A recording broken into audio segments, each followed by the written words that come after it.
Hey everybody, today we are jumping into Proverbs. If you've been tracking with us day by day, we talked yesterday about how we're diving into different types of literature attributed to Solomon. And so the book of Proverbs is no different. It's gonna definitely feel a little bit different than Song of Solomon did yesterday. If you didn't get a chance to listen to that, you should go check it out. Today we're starting the book of Proverbs, and Proverbs is basically a lot of wisdom literature. That is a category that this would be attributed to. Wisdom literature is just different kinds of literature intended to convey wisdom to the reader so that they can apply the practical truths of God to the lives they actually live. So Proverbs is meant to be intensely practical. You will see that as we start to read over it. Most of it is attributed to Solomon, assuming that Solomon either collected it or wrote it all together. There are a couple chapters that are not from Solomon. Some are from a group just known as the Wise. Some are from different kings. And there is a section that is certainly from King Hezekiah's time. So most likely, the book of Proverbs in the form that we have it today is not how it existed either during the time of Solomon or shortly after the time of Solomon. It's very likely that after the time of Solomon, the book of Proverbs existed in a smaller form. But then after the reign of Hezekiah, or perhaps during the reign of King Hezekiah, a lot of this entire Proverbs book started to come together in a fuller sense like we have it today. So if you're curious about what that looks like timeline-wise, Solomon would have been reigning around 970 to 931 BC, and then Hezekiah would have been reigning around 715 to 686 BC, which means that the book of Proverbs may have taken, I don't know, this is kind of a rough number, give or take, but 300 to 400 years just to completely come together and be totally collected in the form that we have it today. The point of the book is obviously to teach people wisdom. It is kind of cut up into some discernible categories. The first several chapters, kind of 1 to 9, are very broad, sweeping intros to this idea of wisdom, kind of inviting the reader into embracing wisdom, inviting the reader to pursue a life of wisdom. And then 10 to 22, chapter 10 to chapter 22, is a lot more of the clear-cut, pithy sayings that you're used to hearing from Proverbs. So 10 to 22 has a lot more direction in it. It has a lot more clear-cut kind of commandments that apply to all kinds of avenues of everyday life. So most likely, if you hear quotes from Proverbs, if it's not from Proverbs chapter 1, it's probably from that 10 to 22 chapter range because it's applicable to everyday life situations. It's really valuable for that. And then the book rounds out with some other various collections from other various people. Some from Hezekiah, some from Agur, some from King Lemuel, and then finally this final letter in praise of a wonderful wife. That final chapter, there is a lot of debate as to who that comes from or where that comes from. There's not a lot of certainty around that, but that is how the book rounds out. So that's kind of your sweeping overview of Proverbs.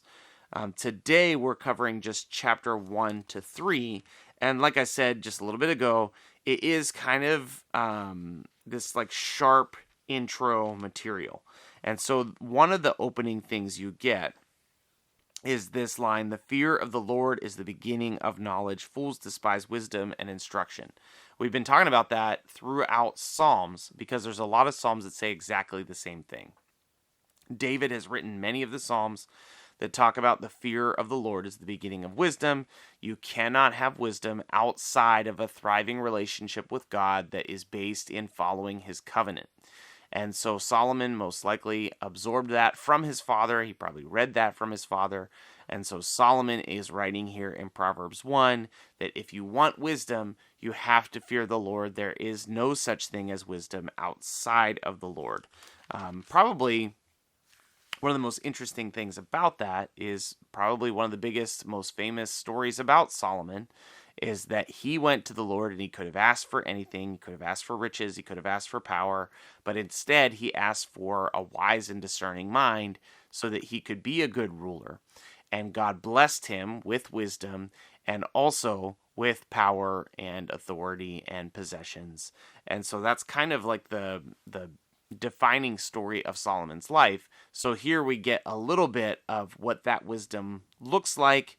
We get a little bit of what wisdom is in Solomon, and he is pouring it out to his sons and ultimately to us. In the book of Proverbs, there's a lot of imagery, and you can see this in the first couple of chapters already. Solomon and the various authors like to use this imagery of women who are calling out to people. So wisdom is a woman that is calling out, asking for your attention, because when you are wise, you will seek wisdom. Like when you're making good decisions, you will seek wisdom, and that is like a woman in the street calling out to you. There's other times where foolishness is represented as a woman in the street calling out to you. And you get this idea of kind of warring. There are those who are wise who listen to the voice of wisdom, and there are those who are fools who listen to the voice of foolishness. Both at times in the book are represented as women trying to get your attention.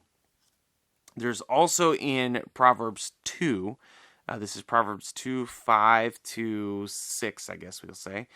Trust in the Lord with all your heart and do not lean on your own understanding. In all your ways acknowledge him, and he will make straight your paths. I feel like this is like the pinnacle vacation Bible school verse that I know I memorized in Bible school when I was a kid. Maybe you did as well. The idea being that we want to live lives that are wholly invested in God and his will.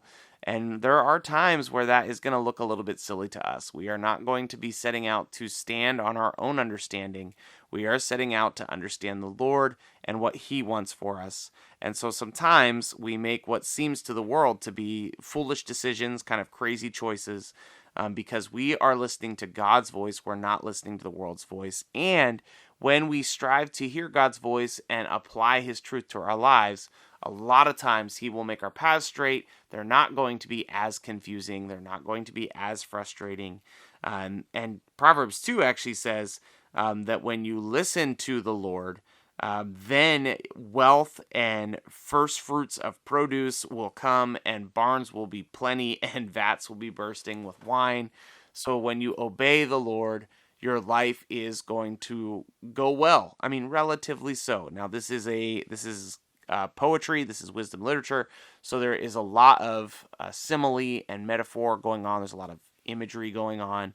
And so I don't think it necessarily means that when you follow God and his wisdom, you will immediately become rich and you will immediately be blessed with all kinds of possessions. I think that can eventually, to its full extent, just lead you down some strange theological pathways where you just believe that God exists to give you everything you ever wanted.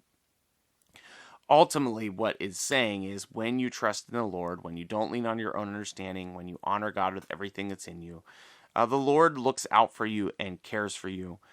In Solomon's context, this would have been the Lord honors his covenant with David, and he honors the kingdom that he has promised, and he makes sure that things go well for the king, which was true in Solomon's day for the most part.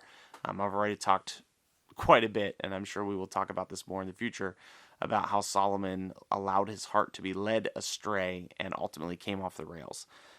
But here in Proverbs 1 to 3, surely we get a intro, like an introductory set of chapters that are telling us as readers that wisdom is following God and trusting God and leaning only on God.